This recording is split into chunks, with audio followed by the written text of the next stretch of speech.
क्यों नहीं हो रहा है? ये आप देख सकते हैं सर, बिगेस्ट साइज़ की जो है एलजी का सिंगल डोर की फ्रिज है सर। ये 261 लीटर के अंदर है। और ये आप देख सकते हैं 3 स्टार है। 1 साल की जो बिजली यूनिट है वो 178 है। और 261 लीटर की बिगेस्ट साइज़ की ये है सर सिंगल डोर की फ्रिज। ये आप देख सकते हैं स्टेनलेस स्टील में है।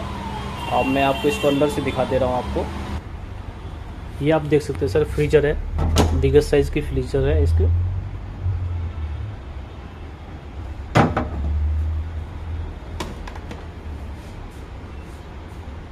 ये चिलर जोन है सर।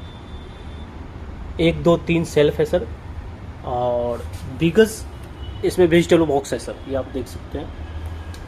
और उसके बाद आप ये डोर में आप देख सकते हैं 2 लीटर की बोतल, 1 लीटर की बोतल, हाफ लीटर की बोतल, 4-5 रैक है सर इसके अंदर। और छोटे छोटे कंटेनर रखने के लिए टॉफ़ी